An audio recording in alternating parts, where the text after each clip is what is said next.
महोदय, आज नए भारत को बनाने में हमें देखना पड़ेगा कि कुछ हितों में संघर्ष है।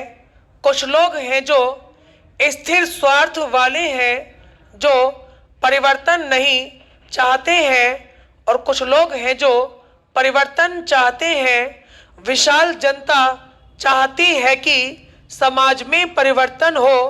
तो जब यह संघर्ष है और जब हमने आपस में तय कर लिया और हमारे देश ने सिद्धांततः एक चीज को मान लिया कि हम अहिंसा के जरिए शांतिपूर्ण तरीके से संसदीय प्रणाली से ही नया समाज बनाना चाहते हैं, हम खून खराबा नहीं करना चाहते हैं। जो समाजवादी तरीके हैं उनसे हम काम करना चाहते हैं। सभ्यवादी तरीके को हम नहीं मानते हैं। अगर हम जनतांत्रिक तरीकों से चलना चाहते हैं तो यह आवश्यक है कि हम संविधान को वह शक्ति दें जिसको अंग्रेजी में डेमोक्रेसी कहते हैं। उपसभापति जी,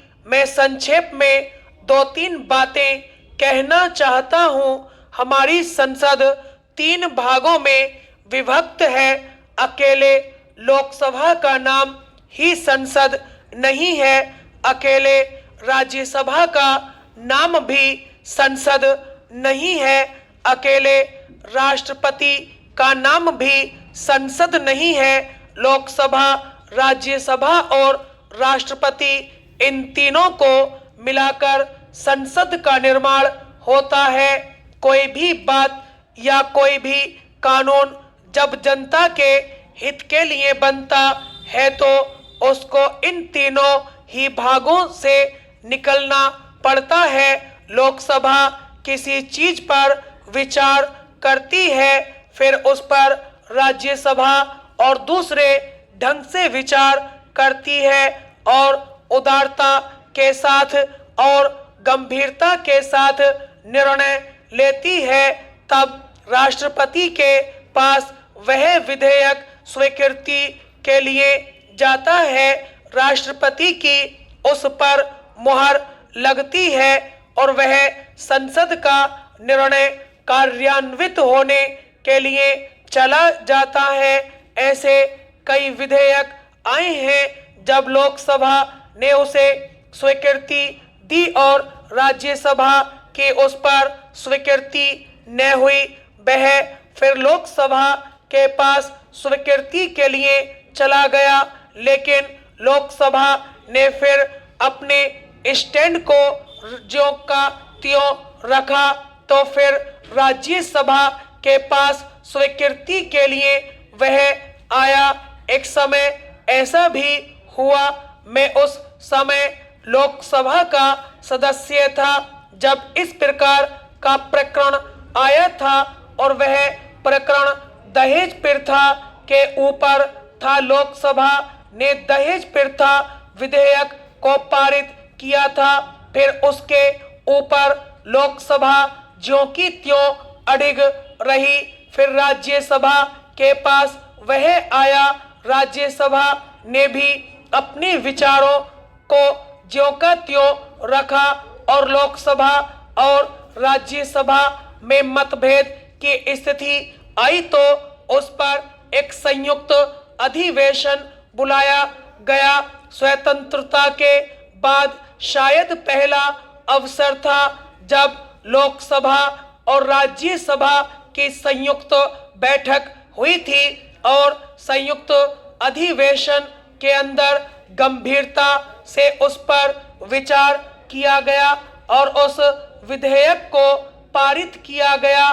पर यह बात समझ में नहीं आती कि जब संविधान में कोई संशोधन आए उस समय ऐसी स्थिति न आए। इसके लिए लोकसभा और राज्यसभा दोनों चर्चा कर लें।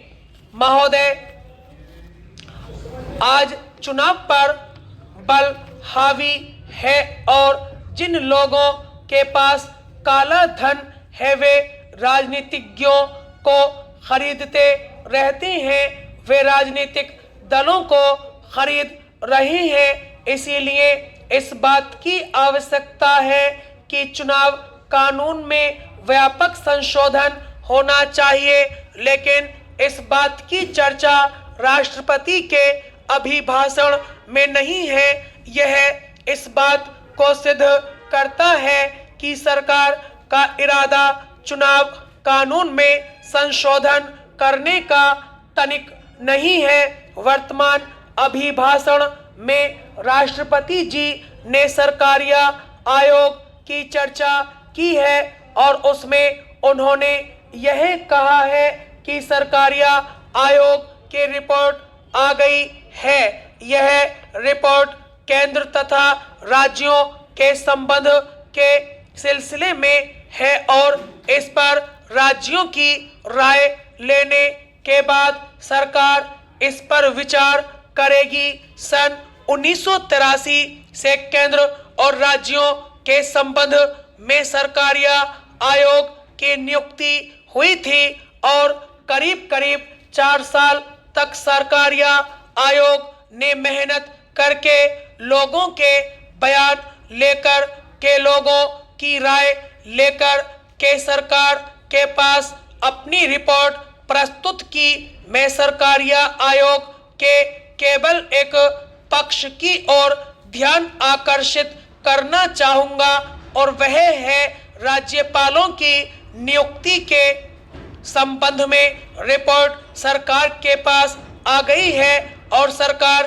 के पास विचाराधीन है। राष्ट्रपति जी ने स्वयं कहा है कि सरकार इस सिलसिले में राज्यों की राय लेगी, लेकिन मेरी समझ में यह बात नहीं आई कि सरकारिया आयोग की रिपोर्ट सरकार के पास आ गई।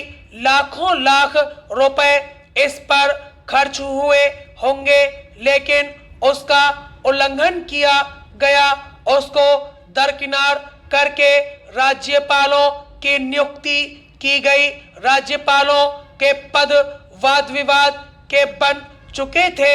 सन 1959 में विधिवत निर्वाचित सरकार थी, उसके मुख्यमंत्री को बर्खास्त किया गया और तब से राज्यपाल के पद पर बराबर यह आरोप लगाया जाता रहा कि राज्यपाल केंद्र के इशारे पर काम करता है, केंद्र सरकार के एजेंट के तौर पर काम करता है।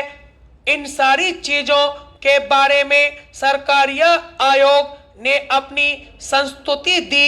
यह भी उन्होंने कहा कि राज्यपाल के पद पर ऐसा आदमी नियुक्त नहीं किया जाना चाहिए जो सक्रिय रूप से राजनीति में हो। दूसरी संस्तुति यह कि अगर किसी प्रदेश में विरोधी दल की सरकार है तो वहां पर ऐसे व्यक्ति को नहीं भेजना चाहिए जो किसी दूसरे दल में सक्रिय राजनीति में हिस्सा लेता रहा हो। जवाहरलाल नेहरू ने कॉन्स्टिट्यूएंट असेंबली में जब राज्यपाल के पद पर विचार विमर्श हो रहा था उस समय यह कहा था। इसी तरह से जो कॉन्स्टिट्यूएंट रिफॉर्म्स कमेटी थी उसने इस सिलसिले में अपनी राय दी, लेकिन अभी हाल ही में 3 या 4 राज्यपालों की नियुक्ति की गई। एक राज्यपाल तो महिला है जो इसी केंद्रीय मंत्री परिषद की सदस्य थी। दूसरे एक ऐसे राज्यपाल हैं जो सक्रिय रूप से राजनीति में थे और सरकारिया आयोग ने यह भी कहा कि केंद्र और राज्यों के संबंध अच्छी तरह से चलते रहे, उनके संबंधों में सुधार हो, रिश्ते अच्छे हों। इसलिए जो प्रदेश के मुख्यमंत्री हैं उनसे भी राय लेनी चाहिए, लेकिन ऐसा नहीं हुआ स्टॉप।